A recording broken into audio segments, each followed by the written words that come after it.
So the goal. He's working at this place, and mind you, I don't know a darn thing about a cow.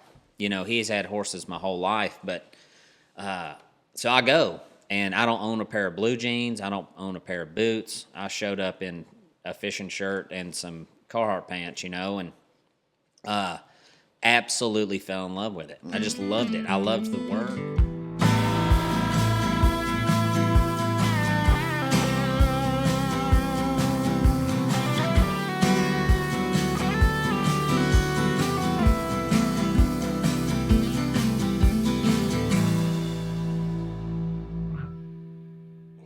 All right.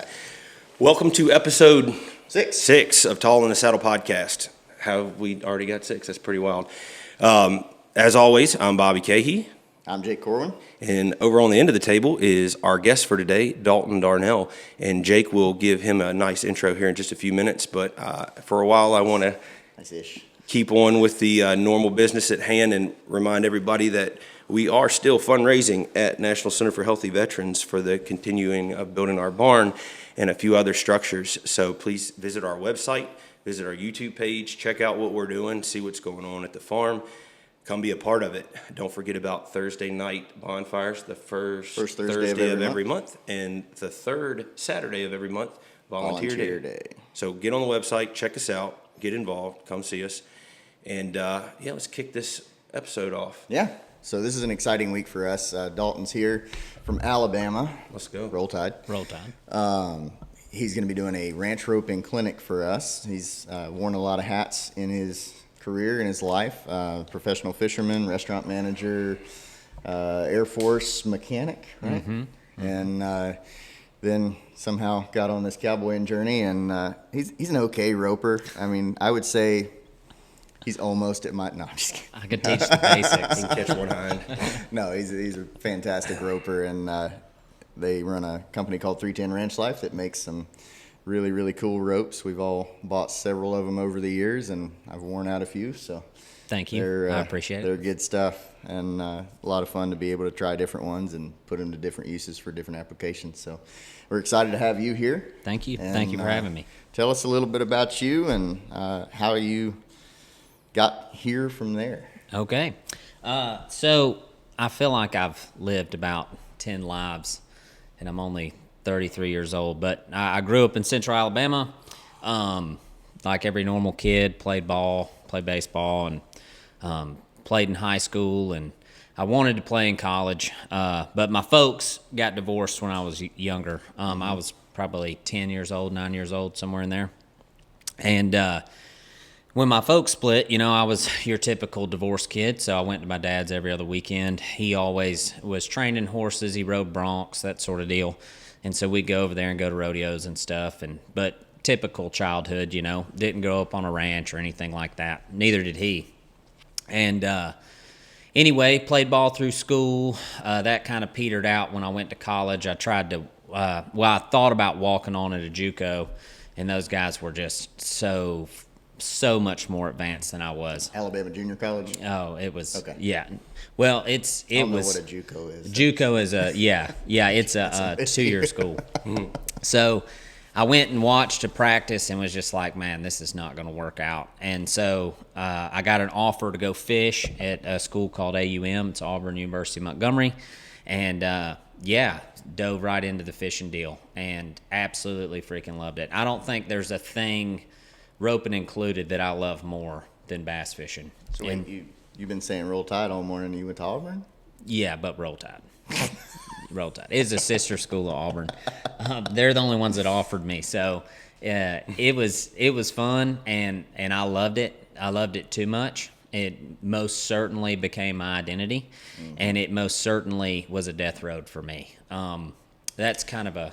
Explain a death road real quick, because I've heard you use that term a couple of times, and I know we've been talking about identity quite a bit, and I think that's probably something we'll talk about today. And then that term death road is a cool term. I'd like to hear your definition of that. Yeah, so a death road for me is anything you get into in life that leads to death.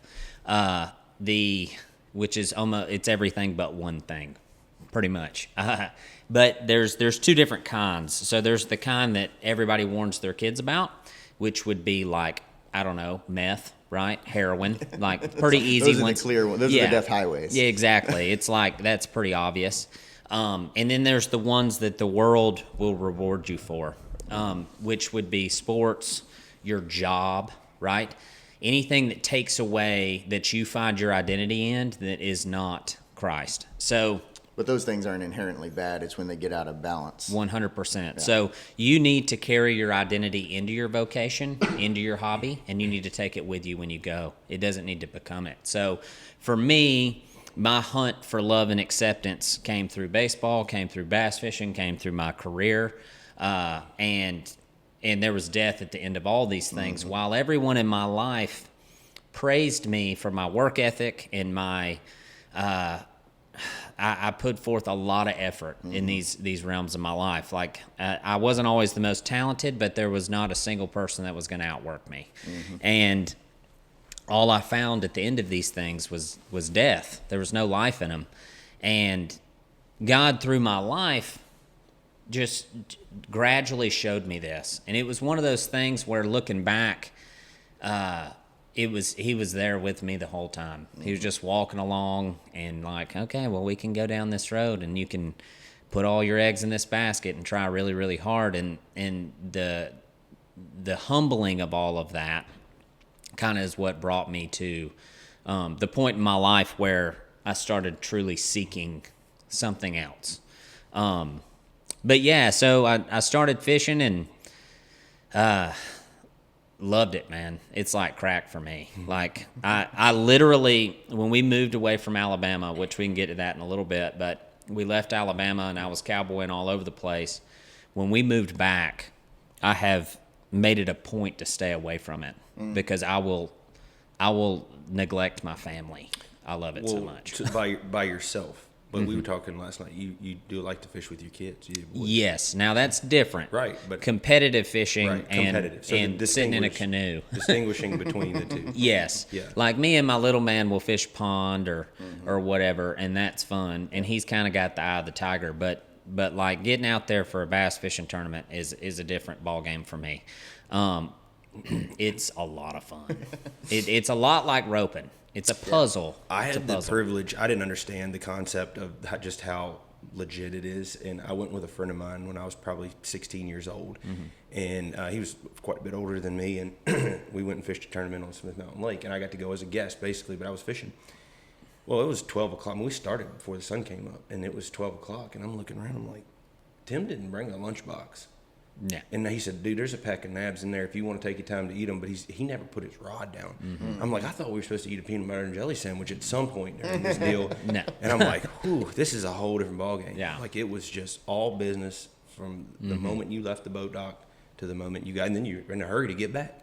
So. Yeah, learning to not eat fishing really served me well cowboying. Yep. Yeah. That was a real thing. Food is it's a secondary issue. Slows you down. Unnecessary. You can't fish and eat at the same time. That's right. You can't ride when your belly's full anyway. You got to just keep moving, keep trucking. That's right.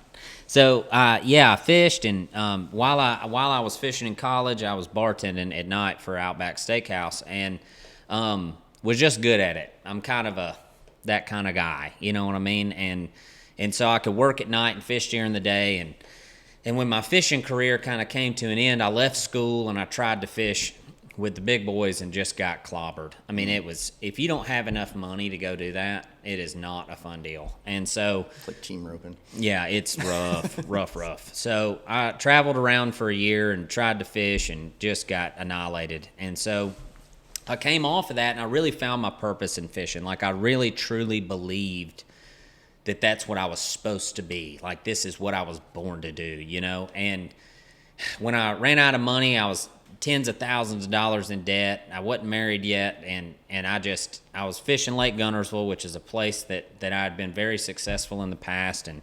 I fished that 2-day tournament and put that boat on the trailer skunked. I didn't get a bite for 2 days, and when I hung it up, I hung it up. Like, I went home, I sold every rod, I sold every lure, I sold my boat when I could, and so I just kind of leaned into the Outback thing, and I started I was bartending, and they put me in management, and I wound up being the youngest highest paid salary manager for the corporation in the state of Alabama. And so, once again, from all worldly perspectives, I was a very successful college dropout. You know what I'm saying? Like, I was making good money, and my wife came to me, or she wasn't my wife at the time, she was my girlfriend. We had been dating for several years. I met her at Outback, and she came to me and was like, man, like, I love you, but you're not dependable. Like, I cannot marry you. You just drink too much, and that's what the restaurant world does to you, man. Like, you get up at 1 o'clock in the afternoon, you go to work at 3, you work till 1, you drink all night, you do it again. And I was wildly overweight, probably the heaviest I'd ever been, and I'm 5'6". Right now I weigh about 180. Then I weighed like 225. Oh, wow. Yeah.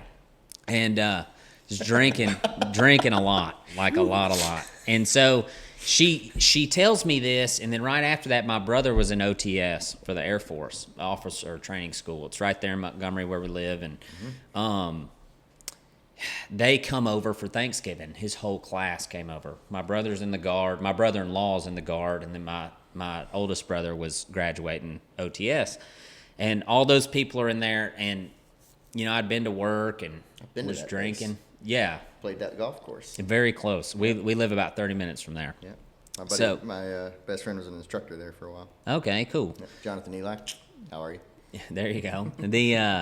So they're all telling me, they're like, man, just join the military. Just join the military. Like, because I'm like soul searching here. I'm really hunting some relief from my stupidity, you know? And so I was like, okay. So I go to the Guard base, and I'm like, all right, what do I need to do to get in? And I'm the kind of guy that, like, when I get my mindset on something, no is that's not a thing. That it doesn't exist. Mm-hmm. Like, if I say I'm going to do it and somebody says you can't, it's like, yeah, I'll be damned, you know? And so the lady's like, your ASVAB's good, you know, you can get in, but you're 30 pounds overweight. And I think I was even more than that. I had to weigh like 169 or something to get in. So I just quit eating. I started January 1st, and for 30 days I did not eat for 30 days. Drank water. I was waiting tables at a Logan's Roadhouse because I quit my job at Outback, and I wore a trash bag under my uniform every single day to work to lose weight. And for 30 days, and I lost all the weight I needed to lose, went back, and they signed me up right there. So March 16th is when I swore in, and I went to basic May something. In between, in the Guard, there's this thing called a break-in training, right? And I don't really know at this point, like, all I knew was that Kara was the best thing that had ever happened to me, and I just needed to get her to marry me. Mm-hmm. Like, that's how I felt. And so I go to basic. That's a real stark deal. It's like 25, which is pretty little older for basic training, and no big deal, dude. Push-ups and running's easy. It wasn't a problem. And I graduate basic, and I needed a job. Mm-hmm. And I knew I didn't need to go back to the restaurant world because of the garbage. And so I just talked to my dad. I was talking to Dad on the phone one day, and he was like, you can come work with me, you know, and he was working at a backgrounding yard in Alabama. It's about 60 miles from where I lived. Can you explain what a backgrounding yard is for You bet, the yeah. rest of the folks? So there's really three levels to the cattle business. So you got cow-calf, and then you have a yearling guy, a backgrounding yard. So basically what happens is a cow-calf guy takes his calves to the sale barn. My boss would buy all the calves that he thought he could make a buck on, and then he would bring them to a guy like me and my dad to keep them alive.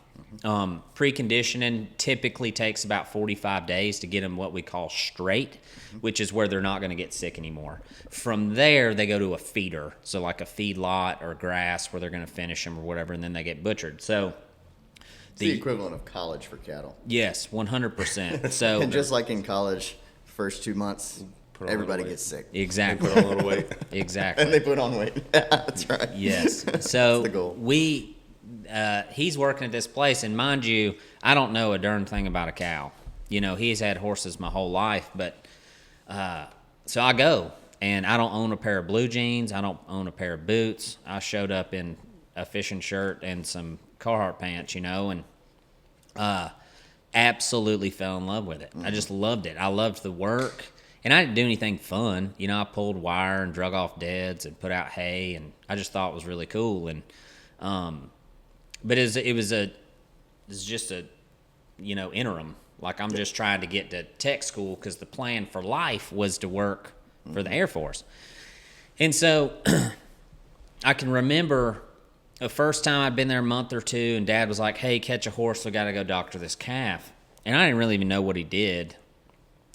And we go out there, and there's this white heifer, this Charolais heifer, weighing about 600 pounds. And he just freaking cold smokes this sucker. Lines her out, freaking trips her. And he's like, okay, come over here and give her a shot. And I ride up, and I'm like, dude, this is what you do? What in the world? Where have you been hiding your cape all this time? Yeah, I mean, it's crazy, crazy. And so I get off, and I doctor the heifer, and she gets up and runs me over, which I didn't even know cattle would do that. And I just get cold smoked out there in the middle of the pasture, and he's laughing at me, and I was like, man. And so, mind you, I'm coming from the fishing world where, like, content is king. Like, we made a lot of videos and videoed a lot of stuff. And so I immediately recognized, like, man, that was really cool. So I go home and I get on YouTube. And this is circa 2016, okay? Nothing. There's nothing on YouTube. And I go back the next week to work, and I'm like, Dad, man, you got to film this. Like, you got to. And he was like, I ain't doing none of that. And I had an old GoPro Hero 5, the little ones. They had just come out a couple of years before. I mean, they weren't out very long. No. And we used them fishing all the time. And so I was like, you got to put this on. You got to put this on. It took me the entire time I worked there to talk him into it. So in January, I went to tech school, which was in Wichita Falls, Texas. And he calls me like the first week of January, second week of January. He's like, man, I put that freaking camera on. And he was like, it's like you're in the saddle with me. And he sent me the footage, and I was like, yep, that is really cool. I think, and I may be wrong, but I think, that generation is that way. Our generation grew up with it. It's commonplace. You want to see it. It might be part of what, is revving up the culture again, because like you can go online now and watch all kind of catching videos, people just posting their content, and they don't even talk on it. It's not put together. It's just, I watch it all the time. And I hope and pray that, that's what keeps the next little boost for the culture, just something different. 100%. Gotta have something to get in a comment war over. Yeah. True. Well, I mean, and that's you got to block the comments. The freaking trolls, bro. If you're a keyboard warrior, miss me with it, buddy. I ain't got nothing for that. Yeah. Like, go read The Man in the Arena by Teddy Roosevelt, and then come back to me. But it's one of those deals where, so this dude films for I'm at tech school for 7-8 months. He films the whole time. Oh, wow. Just cataloging, right? And so I get home from tech school, and I get a job on base making like $28, $30 an hour working on airplanes, and I freaking hate my life. Hate it. I was like, dude, you gotta understand, like, I'm coming off of a ranch where guys like hard work is the standard. It's not even praised because it's just what's required. Right. Yeah. And like the old Dean Partman, the guy that owned Partman Cattle Company, give you a little speech before you get hired on. His speech was, my men work a half a day every single day. 12 hours. And a half a day is 12 hours. And he freaking meant every syllable of every word. And so I just grew to have a ton of respect for how hard it was to get that done. And these guys I'm working with on base are absolute pukes. Like, you can't get them out of a chair to go work. And there's some good guys out there, man, but the understanding of hard work didn't exist. And I couldn't get on board. And so I went to my wife. My wife was an ICU nurse at the time, and she made really good money. And because I was in the Guard, we had insurance. So she took a contract job instead of her normal job. And so she made twice as much money as a normal nurse. And I was like, man, I can't do this. Can I go back to cowboying, you know? And she was like, yeah, I mean, I don't care. We didn't have kids yet, you know? And through this time, especially in tech school, I read a book called Things Men Only Know. And I was really searching. There was this conviction upon me that this woman was going to marry me. And I was like, I'm supposed to be something for this. I don't really know what, but not what I am. And so I was really searching for God when I was in that time in tech school. And so when I came back and started cowboying, my opinion, or the way that I looked at the believer at the time, was two things: that Christ was candy, and that if he lived in the world today, he wouldn't hack it. There's no way he's coming into my world and not sinning. It's not happening. Because if you're soft, you're getting ran over. Period. End of story. And this is a breakdown failure of the church. The church teaches this shit to people, and they don't preach the man. They preach the only thing they talk about is the love and the acceptance and all these things that to a man that lives in the world, you can't understand it. You're like, man, the world that I live in, what I'm surrounded by, there's no way I'm going to be able to be like that and survive, right?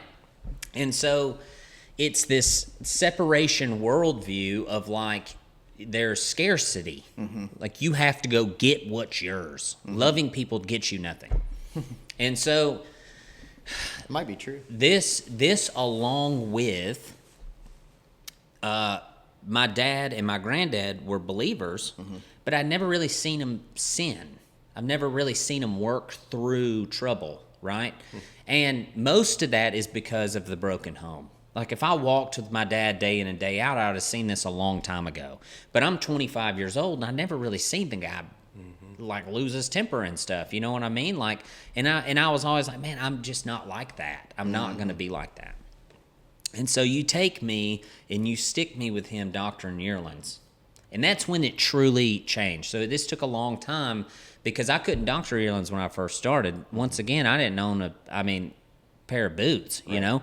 So after about a year of working there, Dad comes to me and he says, there's two jobs here. There's what you do and there's what I do. If you want to do what I do, you need to learn how to use this. And he gave me a rope. And boy, I took to it like a duck to water. Like, it was like God was like, this is inside of you. And he planted me in some really good soil, and in about 6 months, I was doctoring by myself.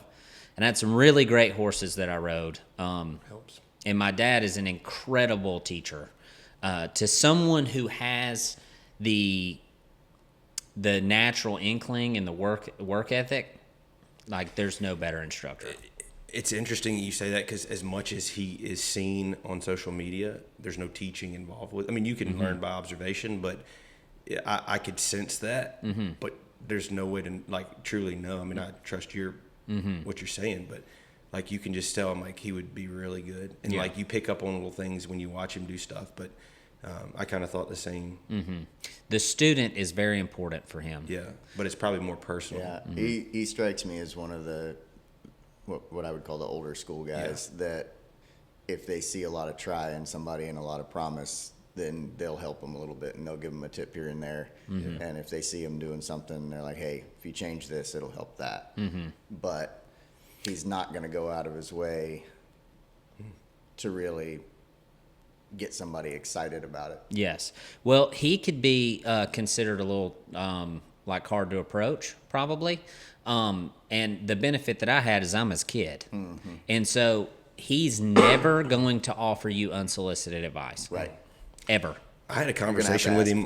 Yeah, I had a conversation with him on the phone and about a rope one time, and I was blown away, not knowing him personally, like the customer service part of it. I'm pretty sure it was him. I'm 99% sure it was him I talked to, and he's like, yeah, I was out west using it, and I'll build it exactly like this for you based on what the customer service there. Just him taking the time to explain to me why he thought I would enjoy it was.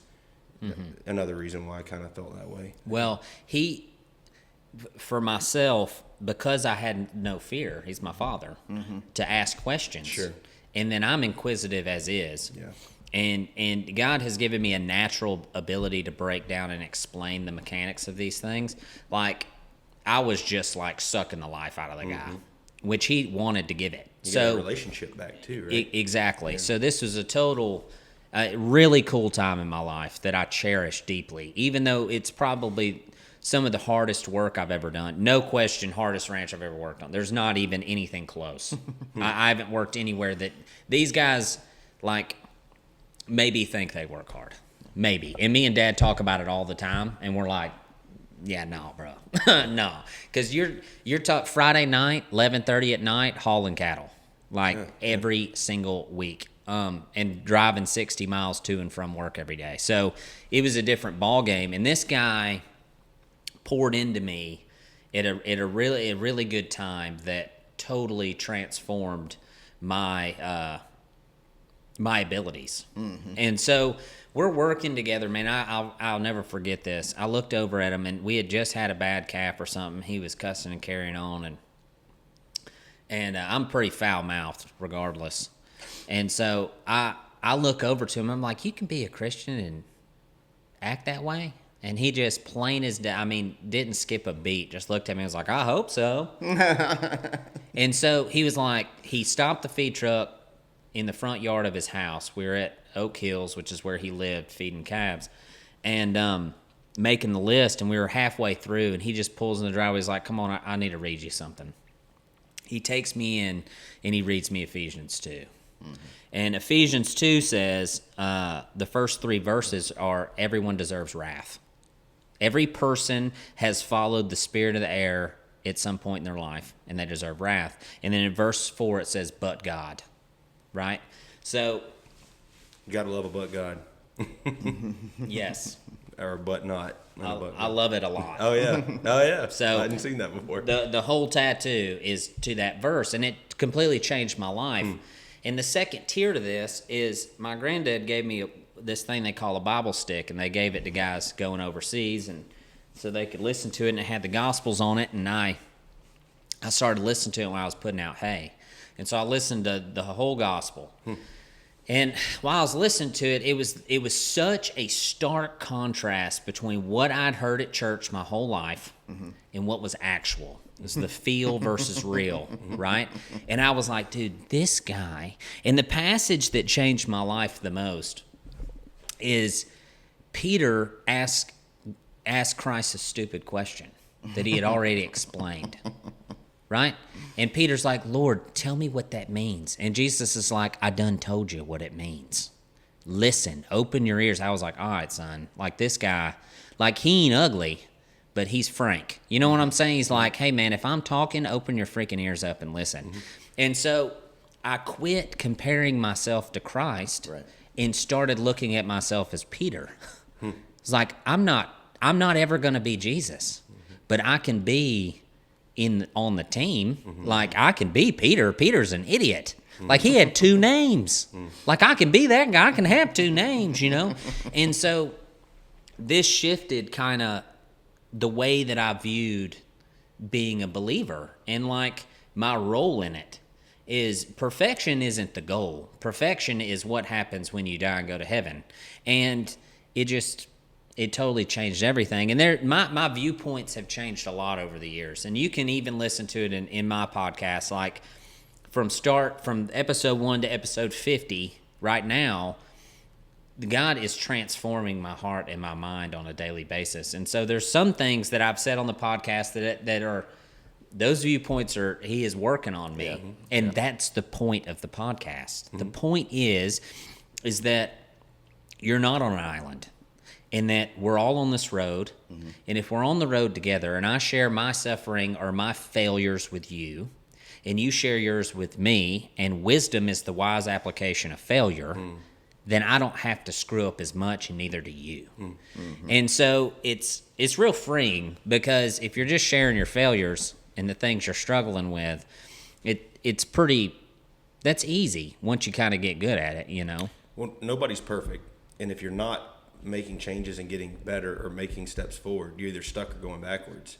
So once you realize, like you said, that nobody's perfect, and the only thing you can do is try to pick one thing at a time with God's grace, get better with that or change that, you're either stuck or going backwards. And I don't think anybody would honestly admit that they want to do either one of those, be stuck or go backwards. So it's good to see the change. Yeah. I mean, if you're not growing, you're dying, right? Yeah. Facts. But the freeing thing, that's one that has come to me or has been important for me a lot, especially, you started out talking about identity. When you step out of identity, it leaves you a little bit lost. You are stepping into a new identity, but you haven't really figured that out if you're stepping into the identity of Christ. And what you find when you step into that identity is that all of the plans and all of the things that you thought you had to put in place and follow in order to be successful are more or less useless. I mean, we have to be responsible, obviously. We have to be good stewards of what God gives us. That's a biblical principle. But at the same time, we also have to live with an open hand and accept that God's plan for your life may not be for you to have the success that he gives to somebody else. It may not be for you to have the money, the truck, the horse, the saddle, whatever it is.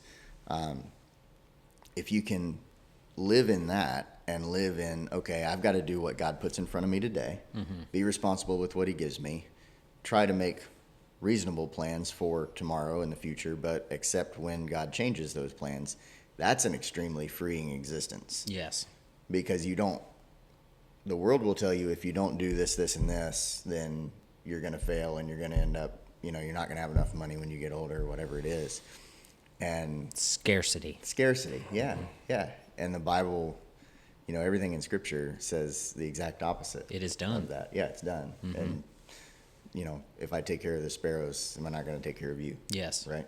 Well, I spent a lot of time this week with a guy named Todd Worley. Okay, I went to his house and taught a bunch of roping, and this dude's freaking incredible. Like, I love this guy. It was like looking into my future, hanging out with this guy. He's probably 25 years older than me. And I was talking with him, and he was like, man, we had the clinic in Kentucky, and then I went to his place. And the horse that I had in Kentucky was not prepared to do the job. You know what I'm saying? And so I'm roping off of something that's not necessarily prepared to do the job. And then I go to his place, and I'm roping off of an absolute stick. That thing's freaking awesome. Like, loved his horse. Anyway, he asked me, he's like, man, how do you go to these clinics and, like, deal with sucking? Like, missing. Yeah. Right? Everybody misses. Everybody misses, right? And we can make that excuse, but here's the thing behind it. Where's the freedom, okay? Because for years, I was really bound up in the fact that I'm the guy that you watch on YouTube, and then I show up to a roping, to a branding, to something that you're going to see me at in real life, and then I suck, okay? And this is the most beautiful thing. It's such a freeing existence living this way. Whether I miss the cow or catch the cow, right, is for who's watching. So, for instance, I walk in, and let's say there's a guy at a clinic who has a very hardened heart, and he's prideful, and he won't listen to anybody that isn't better than him, okay? In my experience, I don't miss. I can throw that freaking rope 15 feet the wrong way, and that sucker runs in it. It's like magic. And it's the king taking that rope, making it successful, so that when I walk out of that pen and I look at that guy in the eyes and I say, the king thinks you are just the best, man. He listens. Adversely, there's a person in that crowd or a different crowd that thinks they suck at everything and they hate themselves. And they need to see somebody they respect fail, be humble, and walk out with a smile on their face and say, God is good. And in that situation, I can't rope, I can't catch a cold. God's like, you will not catch. And the moral of the story is that it's not about Dalton. Yeah. It doesn't matter. Yeah. It doesn't matter. And it's kind of funny, too, because those two things, both those people are needing to learn the art of suffering, which is the title of your podcast. The art of suffering has to do with you can suffer by being so proud that you can't learn from somebody, whether they're better than you or not, because you can learn from everybody. And you can suffer by being so hard on yourself that you don't believe you can succeed. Both of those, if you can learn how to exist in both those places with some grace for yourself and some humility, then you can move forward in freedom. But until you learn how to suffer well in those two situations, then you're going to be bound up and imprisoned by your own mentality. At its root, both of those people don't believe the Bible. They don't believe what the Word says about them. And so I was reading this morning in Matthew, the king will sit upon the throne and he will separate the sheep from the goats. And 99% of the people who proclaim Christ as king is a goat. They do not know and they do not believe what the breath of God says. Because if they did, they would understand their identity, right? And if your identity is bound up in being prideful with something as stupid as roping, if you are negative about yourself, right, you don't believe what the king says you are.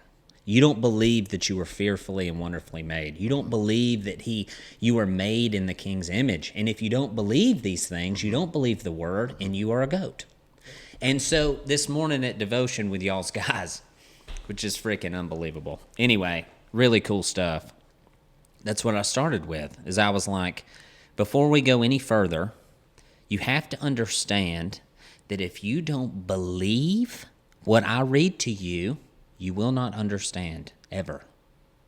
You will not understand. If you don't believe what this word says, don't even read it, because it is truth, right? And so from that point, Todd was telling me about his preacher. They got him a new preacher. His name's Braxton. He was like, man, this freaking guy. He's just, you got to meet Todd. He's just way over the top. He's freaking awesome. And he's talking about this preacher. He's like, I just love this guy, dude. Like, I just want to be around this guy. I don't even know why. I don't know why. That's what he kept saying. And I was just sitting on his couch, and I was like, well, I know why. And he was like, well, why? And I was like, because he knows his identity. Because it says the light will get lighter and the dark will get darker. And I'm telling you right now, if you're around a guy that understands who he is in the kingdom, it's like a freaking beacon. It is like, I want to be a moth to the flame. I want to be around that guy. And so to understand your identity is to understand your purpose. And to understand your purpose, it's to understand your role in the kingdom. Because And this was said best by a guy named Jamie Winship, but it rings true. Muslims, atheists, Baptist, Methodist, Church of Christ, they're freaking gang names. They mean nothing. It's the kingdom or it ain't. That's it. So if we're all fighting for different beliefs, right? The Pharisees sat around in Jesus' time, and all them sumbucks did was argue about what it said and who's right. And none of it matters. None of it matters. And so for me, my true heart change when it comes to like loving people is the non-believer gets all the empathy. There's just loving that guy. He doesn't know anything. He doesn't know what you're talking about. You can't expect light from darkness. Yeah, you're sitting around telling some dude that thinks he's gay that he's going to burn in hell. Well, how's that working out, Bill? It ain't. You know what I mean? Just love the fella. And so, to me, the God's, like, I feel him revealing things to me as I read and, like, we have conversations. It's a big Jamie Winship thing, is listening prayer. It's really cool. But I'm sitting here reading it, and it was like a big smack in the face. It was like, dude, the Pharisees make this complicated. It's really pretty freaking easy. So, like, love God with all your heart, mind, and soul. Love your neighbor as you love yourself. Really easy. But the problem for me this whole time was the sin thing. It was like, well, what about the sin? What about the sin? What about the sin? What about the sin?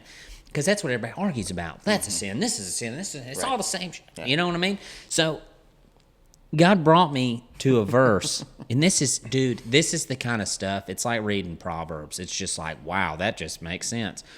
James 4:17. If you know it to be wrong and do it, it's a sin for you. There you go. Okay, now we're working here. So that's what I tell people. Like the new believer, right? I'm like, freaking love God, love your brother, and if you know it's wrong, don't freaking do it. And if you're doing something that you start getting convicted of, hey, guess what, Bill? That's God saying that's wrong, so don't do it anymore.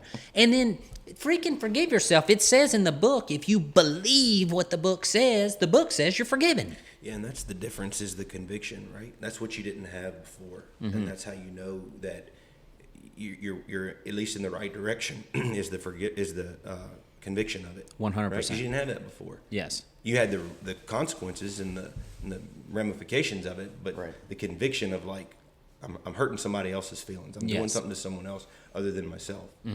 You know, so I had a thought this morning on the way to work about like that salvation deal, and I've been in a place in my life where I've always felt like, oh man, like you gotta make them change. You gotta want them to change. You gotta be a part of that. And you know, I was like, well, what would you do if like, you know, there was a restaurant that you loved? You know, you wouldn't drag somebody to a restaurant. You just keep going there. And when you saw them, like, where'd you eat dinner at last night? Oh, that restaurant, and man, whew, it was good. And you go about your business. You know, you don't drag them to them. You don't bring them a takeout box or nothing. They see you repeating the same action over and over, and eventually they're going to go, maybe there's something to that restaurant. I ought to go try that. And any other way is really not going to work. It's your testimony. It's you living it out and having a testimony. And they see that. Yep. And they're drawn to that because it's different. It should be different. It's not always different, but it should be different. It is wildly different. Yeah, it should be. It is. And especially walking the walk with a guy. Like, that's what's really cool about what you guys do is you're in the trench with him. And I was telling Matthew that's his name, right? Dude with the beard, the gauges. What's his? Austin. I was telling him this morning, and I was like, man, the trench is where it's won and lost. Like, the hearts are won, or they're not won in a pew. It's the trench. And I have arguments all the time. I say arguments, but I say things like this, and I'm like, you love God with all your heart, mind, and soul. Love your neighbor as you love yourself. If you know it's a sin, don't freaking do it. Period. That's simple. That is the gospel in a nutshell. Okay, so every old Christian, and there is very few things I love doing more than arguing with a Bible-beaten Christian. I love it. And I've been doing it since before I was a believer. Like, my best friend's dad, he grew up Church of Christ, and buddy, I would go in there and go toe-to-toe with this guy, law versus the gospel. I didn't even freaking know the gospel. All I knew is that, and I was just an idiot, but I just loved it. And so the question that would get posed to me is, well, what about sin? What about this? What about that? What about this? What about that, right? Okay, so if you want to be a believer that's convicting other believers, who are the true believers are the easiest people on earth to convict, and you ain't even got to do it because that Christ does it, right? And there's telling a fella truth and kindness, and that's a real thing, and that's a mat carrier, right? That's a corner post. That's a guy that you trust, okay? But if you just walk into a place and start beating somebody over the head trying to convict them, right? It doesn't work. Well, why doesn't it work? You need one of two things to convict somebody, and I can prove it. Number one is respect. You can have respect and you convict somebody, and I can prove that starting tomorrow morning at 8 a.m. Everybody that walks into that arena, right, the second I meet them, I can tell them their rope and swing is trash, and they'll believe me. Why? Well, because they know what I can do with the rope. That's it. So the respect is one way. Right? If it's a guy that you truly respect and he says to you, man, I just don't feel like you're hitting the mark here, you're going to be like, damn, man, yeah, you're right. Right? Number two, relationship. You have to have a relationship. And this is where we miss, right? And the reason why we miss is because of the internet. So you just get on the internet and you're like, hey, you're a freaking idiot because you sin, right? Nobody gets to see my sin. Nobody gets to see my junk. And I'm just telling you what's up, right? And these are goats, man. Yeah. These are goats. We call it around here the earning the right to be heard. Yes. And you have to do that.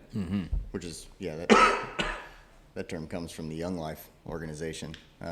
but it's very true. In relationship, the one thing that I've focused on a lot here is a term I call relational currency. Like, how much respect and relationship do I have in the bank with this person? And if I say what I think I need to say to them, depending on how I say it, it really determines how much of that currency I withdraw from my account, right? Like, if I just come at them and say, dude, you are screwing up, you need to get your crap together, that may withdraw my whole bank account.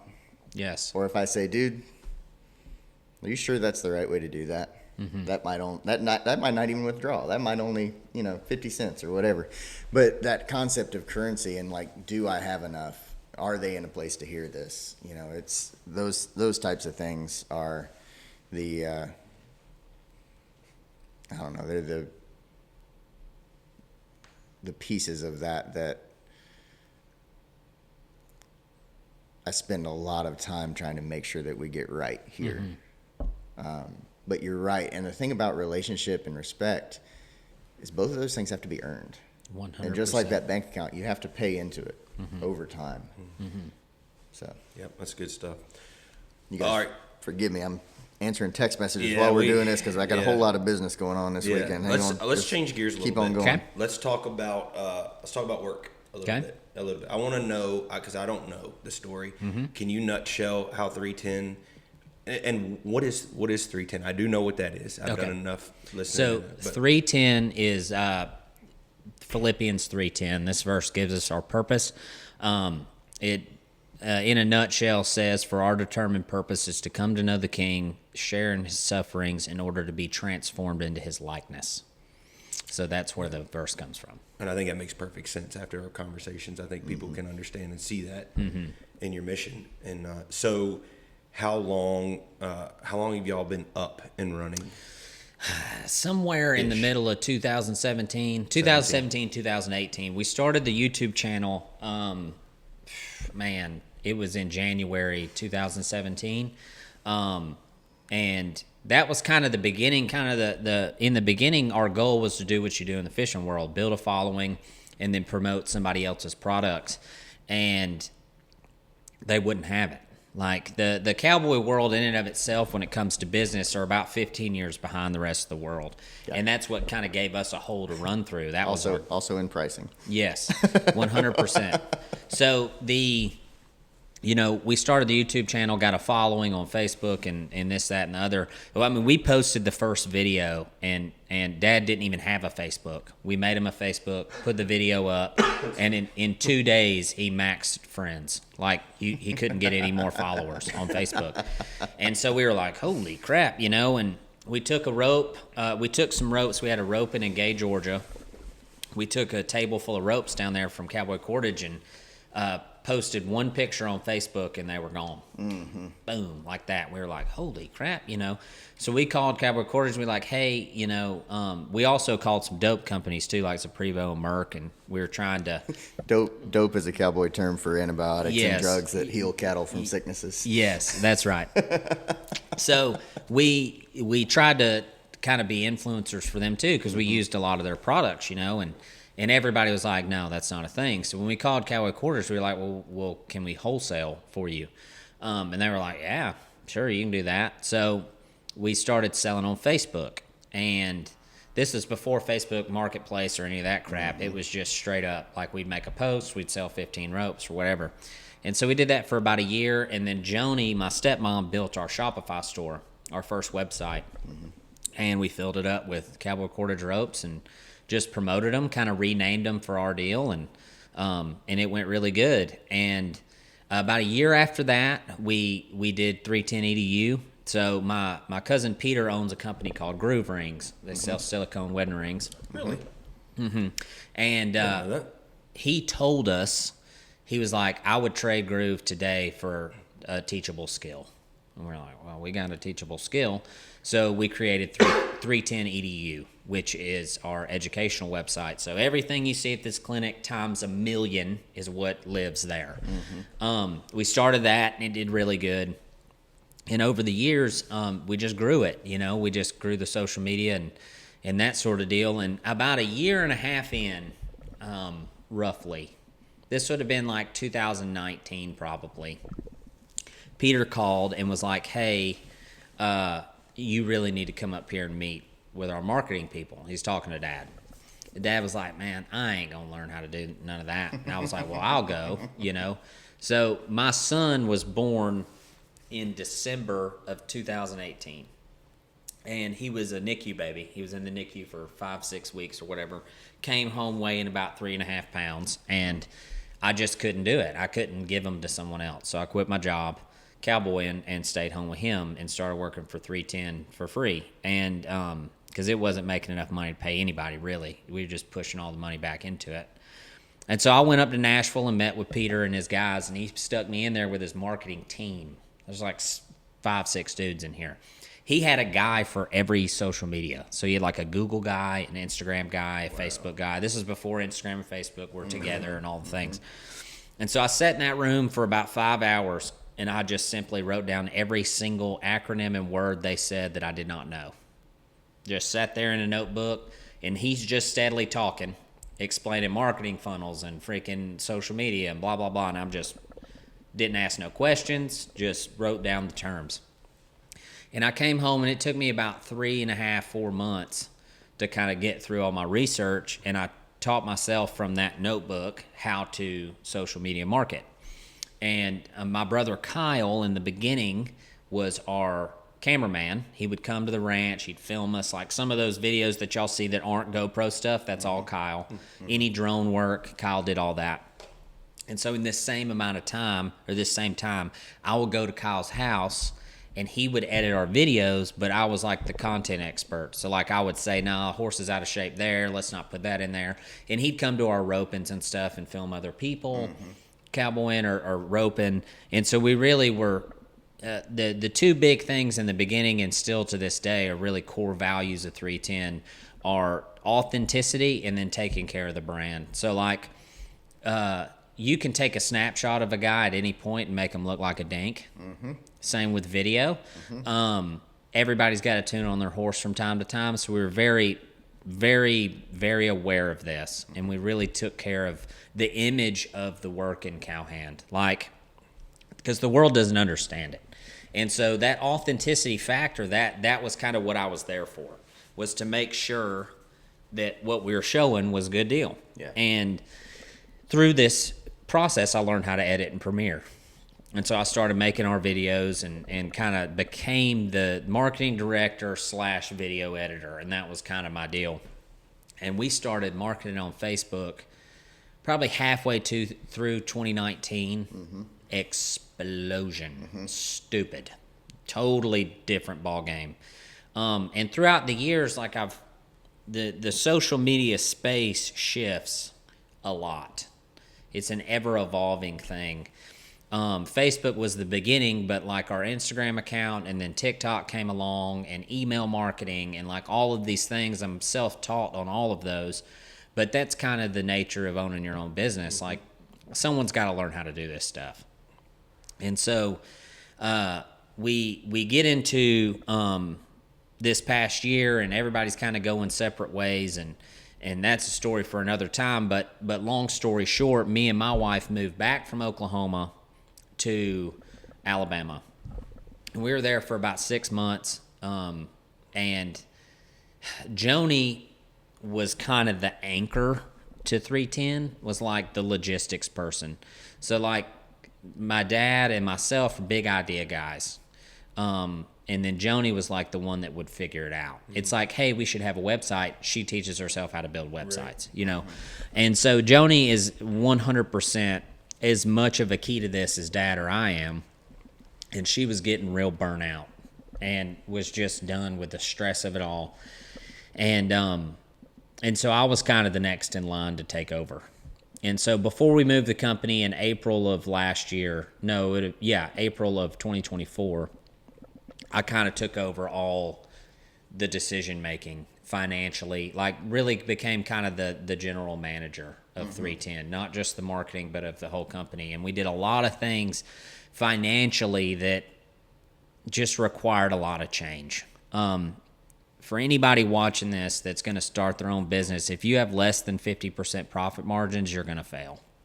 You cannot survive off anything less. Now, if you're drop shipping your products and really all you're doing is marketing, you can get by with less. But if you are going to have overhead, you need 50% margins, period. And Peter's accountant told us that years before. And we were kind of doing okay, but as you grow, you can't hire. You can't bring people in. You can't do anything. So really my first thing that I did when I took over was I did a profit margin audit. And anything that was on that website that didn't have 50% margins had to go because we couldn't survive. You can't buy your ropes back if you don't have the margins. And so I took off 2/3 of the products on the website in a day. It was like, we will sell these no more. We're going to roll with these. And the fear was, can we sustain sales?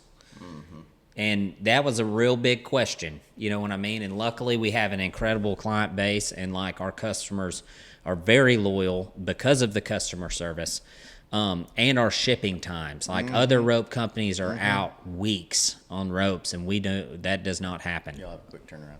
Yeah, so it's a good product, but like you said, the customer service, there are new people coming into this, believe it or not, and don't have the education. They don't know what the difference between a snapper and a tracer, or a rawhide Honda and a speed burner, 60 foot versus 45 foot. yes. And you can waste a lot of money with ropes hanging up in your tack room that you don't use because no one gave you the common courtesy to say, where are you at? What part of the climate are you live in? What time of the year do you do this? If you don't know, or you just starting, this is what you ought to get, and this is why. 100%. It's huge. Yes. And that's obviously I lean heavily in education, right? Yeah, sure. And I love it. But it feeds itself. So the more beginners I can get in by coming to a clinic, the more people that buy ropes. I mean, it's just, it's a symbiotic relationship, right? And so we moved the company January this year from Oklahoma back to Alabama.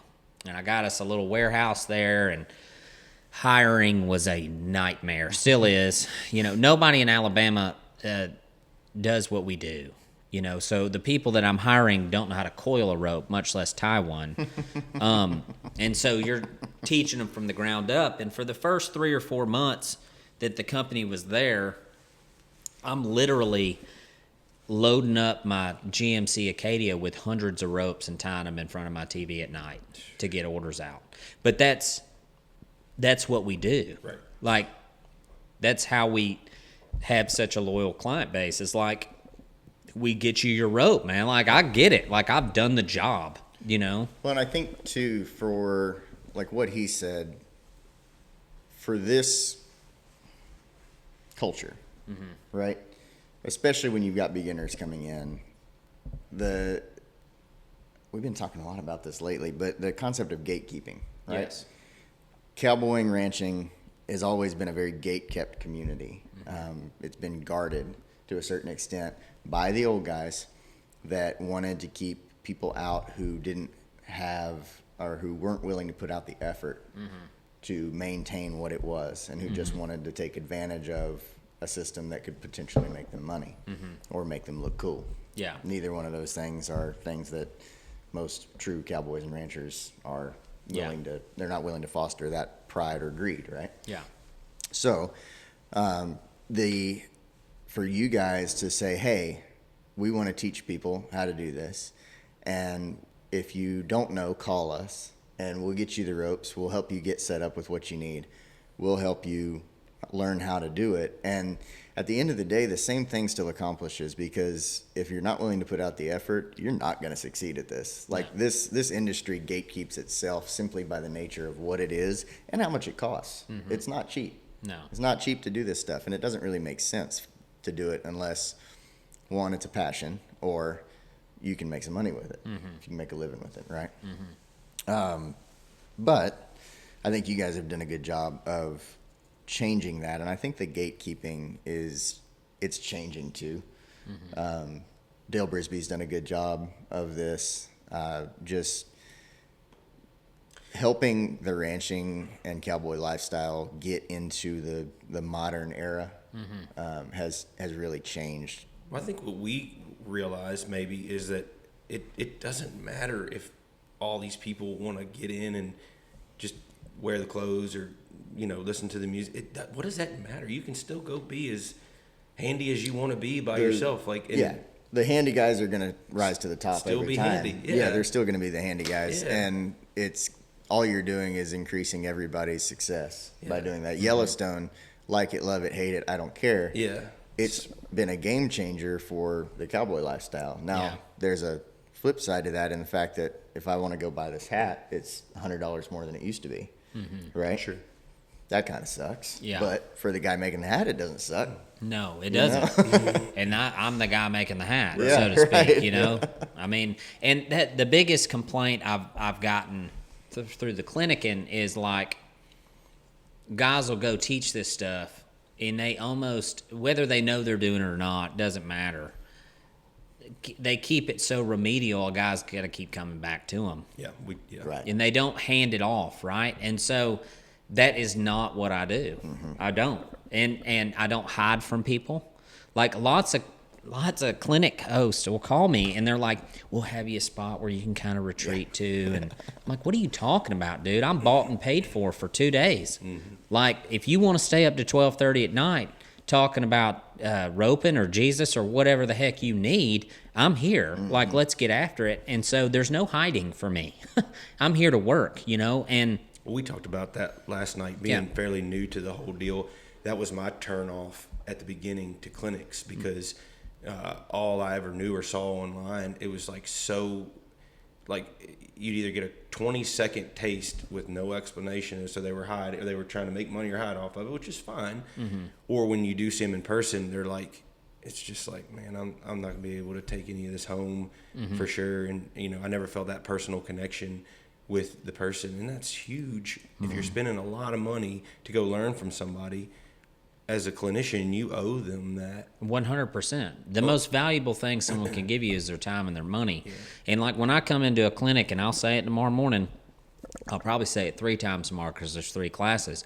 But my goal is not to teach you how to rope. My goal is to teach you how to troubleshoot a miss. If I teach you to know why you missed, There you go. You go home and fix it, because we're not talking like, dude, nobody's learning this in 2 days. This is hard. Okay, this ain't no dog petting contest here. And so if I teach you why, Hear that, Gus? you can go home and learn it. Like, learn why. And you'll want to if you leave.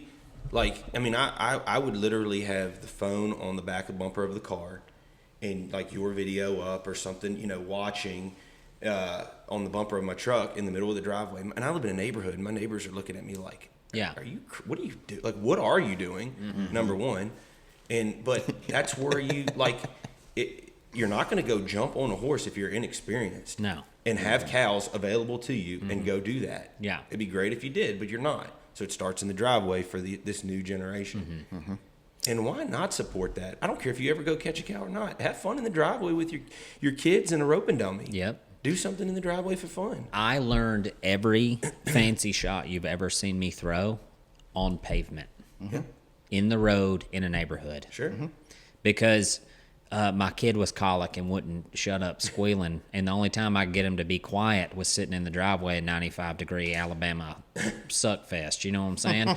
So I would have a rope and dummy. I mean, straight up basketball in the road.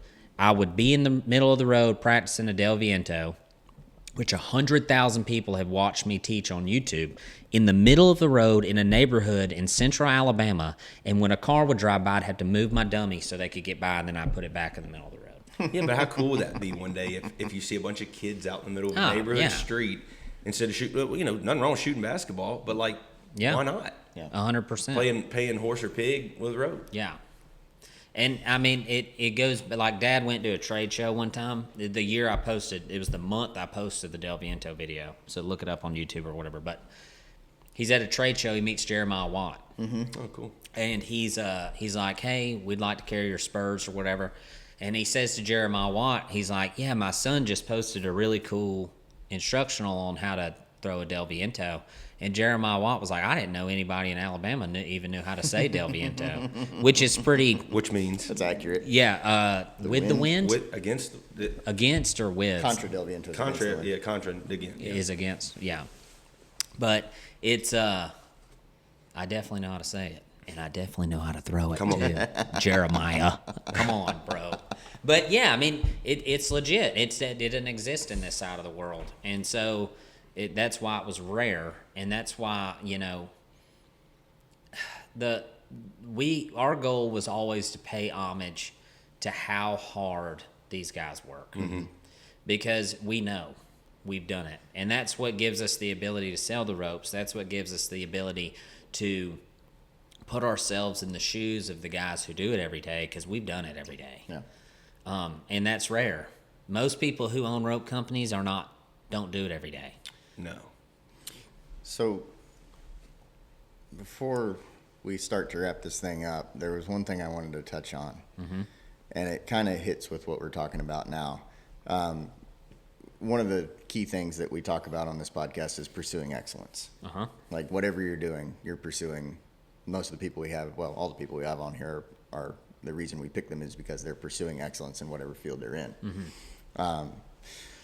With you guys, and you talked about the denominations, whether it's Muslim, Baptist, whatever. They're just, what did you call it?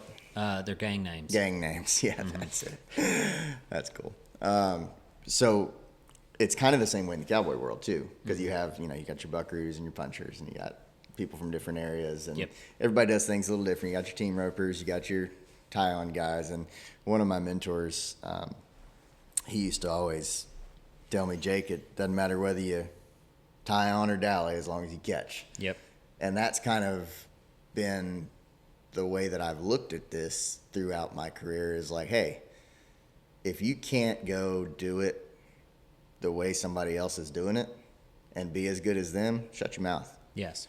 Right? Because they're handy doing what they're doing. If they're getting the job done, their horse is right, and they're getting the cows doctored and they're not hurting anything, props to him, man. Yes. I don't care if you're tied on. I don't care if you're dallying. I don't care if you got a slick horn or rubber. If you're a cowboy, you're a cowboy.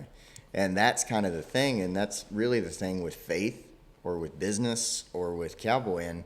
If you're pursuing excellence, you're going to pick what works for you. And just like you guys sell all those different ropes, it's what works for your country. It's what works for your environment. What works for what you're trying to throw and what you're trying to doctor. And I notice you guys are putting some horn knots on some ropes now. Cool. Yeah. Because, I've tied some more knots in y'all's ropes. Yeah. Over time, because I got around guys that were tying off. And I was like, well, I can't say anything about it if I can't do it. So I got to figure out how to do it. And I'll do different things given the situation. And just like what you said about, if it's a sin, if you know it to be a sin for you, then it's a sin for you. Well, same deal. Like, if you know that this is the right choice for this situation, make the right choice. Yes. Don't stick to a predetermined system. If the situation changes and you've got to change to set up, you're not going to throw a Houlihan if the cow's right up underneath you and you're trying to throw a heel shot. Exactly. It's not the right shot. Exactly. You're going to change it. So, pursuing excellence is part of that is adaptability. And part of that is just being able to not lock yourself into a method. Yes. But it's following a mindset. Yes. Right? It's a frame of mind. Yeah. 100%. And that's, for us, man, so take Buckaroo Business, for example. Take NRS, for example. Buckaroo Business sells to Buckaroos. Yeah. Shout out to Scott Groskoff. Yes. NRS sells to Texas guys. They're in Texas, right? That's hey, I buy from NRS. No doubt. But that's what's strange about us is that we don't care. Everybody. We think it's cool. Freaking do it. Like it's awesome. You know what I mean? Handy is as handy does. The best roper in the pen is the guy who rebuilds the fastest. That's a fact. So for me, like the people that I listen to when it comes to excellence, so to speak, Nick Saban is a really good example of a guy that is just, he is dedicated to the process, dude. That guy's a freak. Jocko Willink is another one. Like these guys, their mindset on things And one thing that I adopted from Jocko is the idea of extreme ownership. Okay, if everyone else is the problem, you can't fix the problem. Okay, and if you sit around with a judgmental mindset, you never learn anything. And I have doctored cattle all over the world. All over the world. And I have learned something from every single person that shook a loop out in front of me that I went to work with. Period. End of story. Whether it be negative or positive. But the fact of the matter is that 310 in and of itself got us invites to places that we never should have been, being from Central Alabama. And we were always the away team. And this was something I bellyached about quite a bit back in the day, because it's like, dang, man, you never know. Like, you're never comfortable, ever, ever. You're going to a Brandon, you don't know the cow boss, right? You're going to doctor cattle with somebody, you've never roped with them before. And it's adapting to those situations. And so Dad's verbiage for this is you always have to adjust to fit the situation. And so we got really good at watching, learning, adapting, and then inserting ourselves into to be helpful. Because that was always our goal. Now, did we video? Sure, that's what they asked us to come do. But our goal was to always make a hand. Right. And so excellence in this world is a mindset. It's the way you adapt to change. And if you walk around with the way, you're wrong. There's no the way. There's a way. There's only one the way. And I tell people at clinics, it's in the Montana video from my clinic there, is like, I am a way. I am not the way, I am a way. The way is Christ. But when it comes to cowboying, there's a million different ways to skin that cat. And there's guys that are good at it all over the place. And one of the best representations of this is the guapos. Like, you go stick a guapo in the middle of Colorado and have all them dudes crawl off the desert out there and go to doctoring cattle, and every dang one of them gets it done because they're all nasty. I mean, all of them. And they all get it done in a little different way, and it's really fun to watch. And I learned more about doctoring cattle at the guapos than I did anywhere else, because you get to watch 30 dudes go in there and trip 3 calves. Yep. And there's guys that head them and then heel them with 2 different ropes. There's guys that, will just heel them and lay them down. I mean, it's all kinds of different techniques and stuff. And everybody was so like-minded. It was the only sport I was ever involved in where I was rooting harder for the other guy than I was myself. It's like every one of them, you're like, yeah, get it done. It's like you just want to beat the cow. It's kind of like golf. You know what I mean? You want to watch a guy destroy a course, So.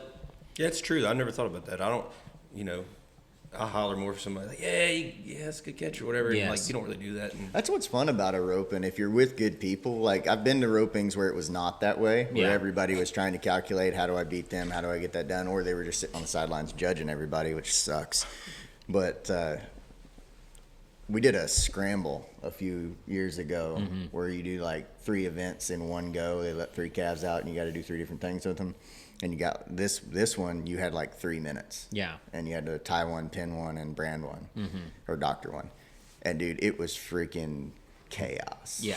Absolute chaos. But it was so much fun because everybody knew that, like, making it 3 minutes, it just leveled the playing field where if the handy guy, everybody knew who the handiest guys there were.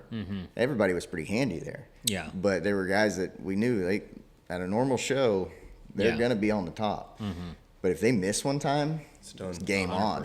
It's game on, man. It's just whoever gets lucky. Yes. So we were all just hollering for each other. We were razzing each other. It was great. It was a blast. And those deals are fun when you can let ego out of it. And that's a huge issue with cowboys is ego. I will say, and I have to say this because my ability to manipulate a rope was compounded by my father's dedication to hard work. This guy's devotion to practice is like nothing I've ever seen in my life. And I'm probably mechanically more sound than he is when it comes to the fancy shots or whatever we were practicing at the time. But this dude's dedication to work ethic and practice is like nothing I've ever experienced. And so him pushing us as a team to be as good as we possibly can be, if you don't practice this stuff and you get mad when you miss, that's stupid. Don't do it. It's not worth getting mad over if you don't practice. If you practice a lot, That's like not believing and reading the Bible. 100%. So practice, and then you can hold yourself accountable. But if you're not going to practice, then don't be in here cussing and carrying on, because it's silliness. So I have to give myself a lot of grace when I come teach these clinics and stuff, because I'm not cowboying it every day anymore. Yep. I do rope the dummy quite a bit, but as far as getting horseback and going and hammering one, that's not what my job title is anymore. So it's I have to give myself a lot of grace in that regard. But excellence, it's a journey. It's not something that happens overnight. And all of this stuff, except horsemanship, is a mechanical skill that can be learned, and you can manipulate your body and that tool to do what you want it to do. Your horses feel. That's a different conversation. That's way more difficult to explain. But Dad don't play with practice, son. Like, we got after You it. play like you practice. That dude is serious. He's serious about practice. Well, we said we were going to try to. Yeah, keep we're it right a on certain time. amount of time. We're right on time. I don't want to. If anybody is available this weekend and wants to audit this deal, I think we still got probably room. This won't be out by then, so. Oh, that's true. I didn't even think about that. This is not live. This is not Unfortunately. Facebook Live. Yeah, unfortunately. But well, we're going to have a clinic this weekend, so we'll let you know how it goes on the next podcast. yeah, but go to 310 EDU, Oh, yeah. Yep. right? where the clinics are. 310 Ranch Life. Yeah, the clinics you can find on 310 EDU. He's trying to do, Dalton, you're trying to do 50 clinics in 50 states. This is number 5. Yeah, so you still got like Tennessee and some other close states to us Yes. to get done. Tennessee, West Virginia. I got one scheduled in North Carolina. It's on the EDU. Is that at where's Gracie. that? At Caveata? Caveata, yep. Cool. So it's Caveata Horse Company, I think is what that is. Yeah. Pedro and Gracie Torres, they'll be here this weekend. Be looking for that if you want to get into one of Dalton's clinics. Check out the Art of Suffering podcast. Great content there. And then 310 Ranch Life if you need a rope, a Honda, or anything that makes at least a 50% profit margin. Hey, let's go, baby. Let's go. All right. That's it. Well, we got to pray. Yeah. That's our thing. Do you want to pray, Dalton? Yeah, you bet. We always close these things out. All right. Lord Jesus, I want to thank you for the fellowship this weekend. I want to thank you for the people who are going to come. I want to ask that they travel here safely, and that the stock is safe throughout the whole deal. The people are safe, and that you open the eyes of our hearts to see you, and we have a more deep understanding of the wonders of your person. In your name we pray. Amen. Amen. Like and share. Catch us on the next Tall in the Saddle podcast. Adios. See you.